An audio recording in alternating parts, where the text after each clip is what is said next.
Here's the start of my mini talk.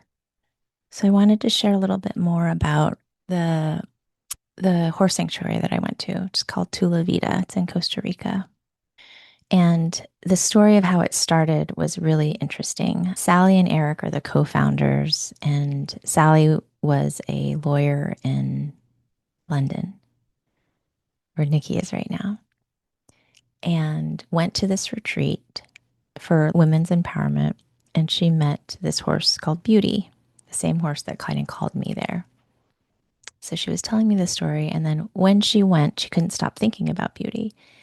So she decided to leave her corporate job, which she really loved. She said she really liked leading a team of people, like high heels, dressed to the nines.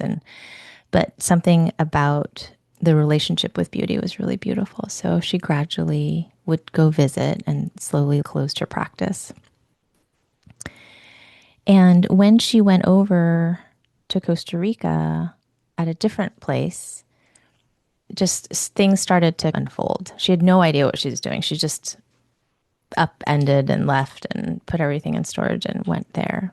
And then synchronicity that she met Eric, who was also interested in the horses, but he was already doing these retreats long term. So anyway, what was striking about this was they just followed one step.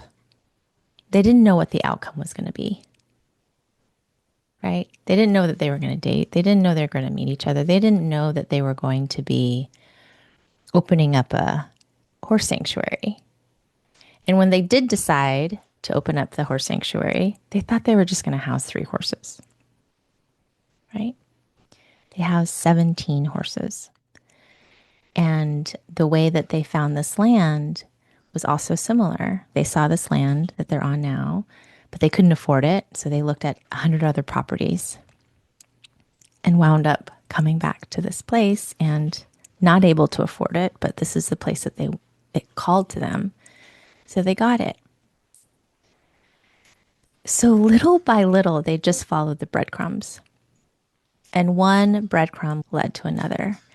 And something that Eric was telling me was they often don't know how things are going to work out. They were really funding this from their savings account at first. And then someone suggested, are you using a nonprofit organization or foundation? They're like, great idea. And then they opened one and then people started donating. And little by little, it just kept working out.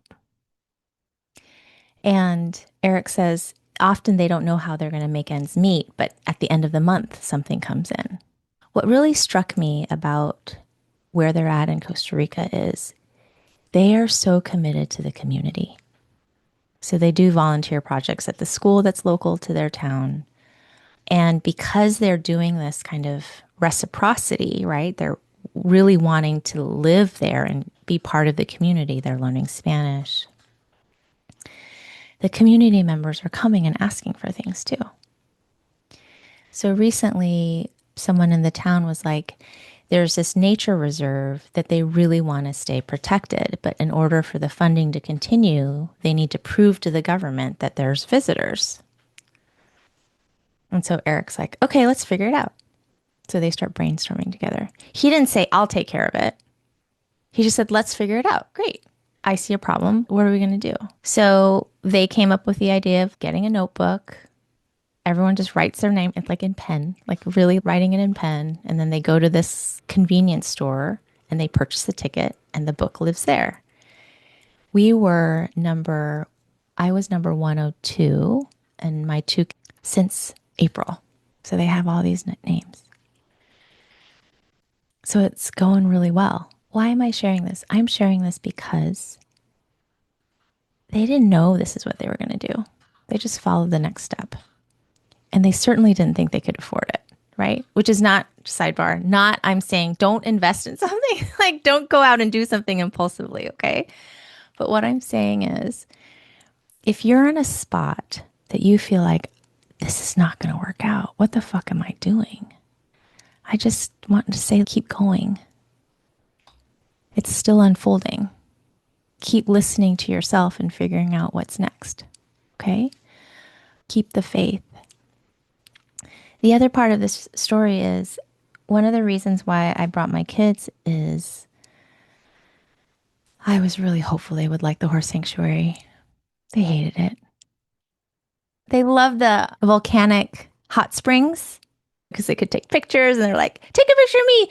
I'm going to do my hair. I'm like, okay. So they took a picture of this hot springs and they loved it. And then we get to the horse sanctuary. They're like, why are we here? I'm like, because it makes me happy. They're like, this sucks. And I'm like, that's okay. I'm so happy. But every meal is home cooked and the food that they grow. And my kids, 13 and 17, it's served family style. So we're all there eating. The founders of the organization, two other people that were there for a retreat. And the girls knew they could leave the table after they were done eating. By the end of the 4 days that we were there, my oldest, 15, stayed at the table till the end of the meal.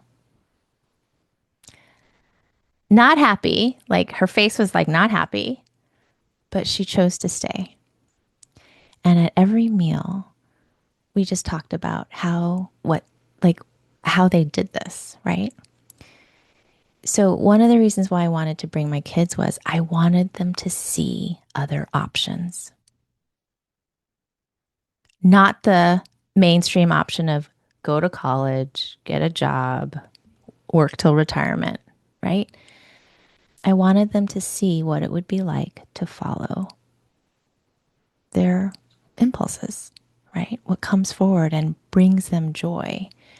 And that not knowing how it's going to work out is okay. Sometimes it just works out. And it's really about learning to listen and trust. And so, yes, they still stand by the belief that they hated it. And there's this tiny seed there. And part of parenting is I don't get to decide what they do with their life. I give them options, I give them skills, and I support them in that decision.